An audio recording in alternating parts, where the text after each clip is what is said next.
Bueno, pues buenos días Osvaldo, yo soy Santiago, me encuentro acá para hacerte una entrevista con base a la siguiente pregunta. ¿Por Sí. qué razón lo supersticioso o espiritual sigue mostrándose como algo normal en la sociedad colombiana? Ujú. Entonces la primera pregunta que te voy a hacer es, ¿cree que las supersticiones fueron creadas para así poder darle significado a lo desconocido? Sí, sin lugar a dudas yo creo que el hecho de la superstición es el primer escalón de la respuesta a lo desconocido. Si nos vamos al ejercicio propio de la filosofía, digamos que ante los elementos o los comportamientos de la naturaleza, las primeras explicaciones que se dieron fue explicaciones supersticiosas, es decir, se intentaba creer que posiblemente habían otros seres que intentaban digamos que confundir o ejecutar ciertas cosas por medio de la naturaleza para que nosotros, digamos, los seres humanos, las comprendiéramos. Entonces, sin lugar a dudas, lo que no podemos comprender, la caída de un rayo, eh, lo que no podemos comprender, que en este caso tiene que ver con, digamos, la caída de la nieve, entre otras cosas, pues termina siendo explicado a partir de un hecho supersticioso. Poco a poco se va desdibujando eso a partir de que va la ciencia y la filosofía junto con ella, como iluminando cada uno de esos elementos particulares. Bueno, otra cuestión es, ¿cree usted que los mitos y leyendas o creencias urbanas son algo que hacen que la sociedad permanezca retrasada?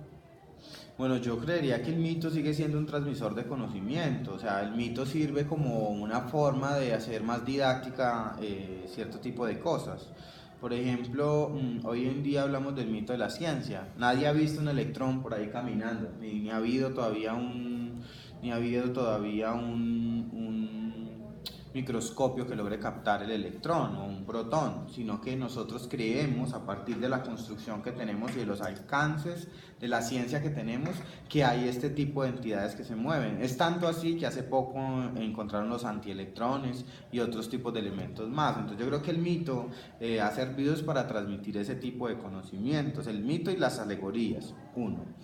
Pero dos, yo creo que pensar que el hecho de que las personas crean hoy en día todavía en mitos o que tengan algunos elementos supersticiosos y que necesariamente el hecho de que vivan de esa manera o que crean en ese tipo de cosas las hace ignorantes o un poco más retrasadas, no sería como lo más indicado. Hay grandes científicos, grandes pensadores que han tenido un nivel de conocimiento bastante alto, muy profundo y no necesariamente han renunciado a cierto tipo de creencias o por lo menos cierto tipo, digamos, de herencias culturales que se dan en torno a esto. Bueno, eh, un punto más personal, según su cultura, ¿usted cree en algún tipo de espíritu o algún ritual supersticioso? Si es así, ¿me podría contar por qué cree en eso y qué poder tiene?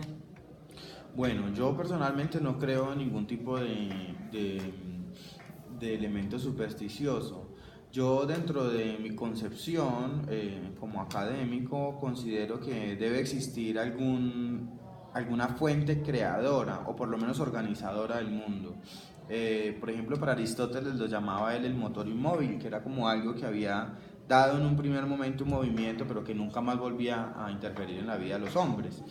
Digamos que eso es un recurso intelectual, pensar de que por, digamos, la causalidad, la teoría de la causalidad muestra que nada existe si no es por una causa, o sea, siempre hay algo hacia atrás y que volver hacia el infinito pues realmente sería imposible, entonces que tendría que haber un momento de inicio. La paradoja se encuentra en que si ese primer principio nunca tuvo principio, entonces ¿de dónde viene? Entonces ahí nos encontraríamos con la paradoja. Pues yo creo que si hay un gran arquitecto del universo, yo creo que ese gran arquitecto del universo seguramente en cierto momento pues hizo lo que llaman hoy en las teorías cuánticas más avanzadas el fine tuning, que es como el ajuste fino para que todo fuese realmente perfecto. Y su interferencia en la vida de los hombres yo creo que no está, o sea, no existe. No hay una interferencia directa en la vida del hombre, sino que fue como un momento gestante del origen de cuánto tenemos nosotros que podemos ver y lo que no podemos ver. Me refiero al espacio y quizás a todas las otras dimensiones espaciotemporales que puedan haber. Sí. Eh, Osvaldo, ¿usted cree que el hecho de creer en algo hace que la sociedad se abstenga de hacer y o pensar algo por miedo? Pues depende de lo que se crea, porque si uno cree que la ciencia es la respuesta a todo, pues ahí realmente no habría, yo creo, que tener miedo a nada. El problema siguen siendo los fundamentalismos. Si uno cree que la forma de pensar de uno es la única forma de pensar válida, ahí ya vamos a tener un problema de entrada, porque no vamos a poder nunca llegar a ningún tipo de acuerdo. En términos, digamos, de Stanislao Zuleta, es justamente confundir el respeto con el silencio. O sea, el que yo te respete no quiere decir que tenga que quedarme callado frente a la injusticia.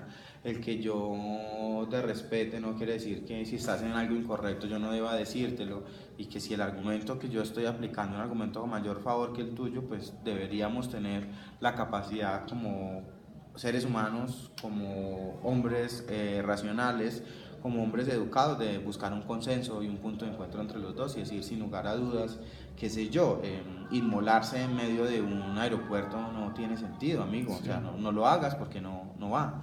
Entonces yo creo que ese tipo, digamos, de concepciones o de percepciones, pues son dependiendo, porque si las otras son, digamos, concepciones o percepciones positivas, pues seguramente podrían ser aceptables y acordadas para todos. Sí.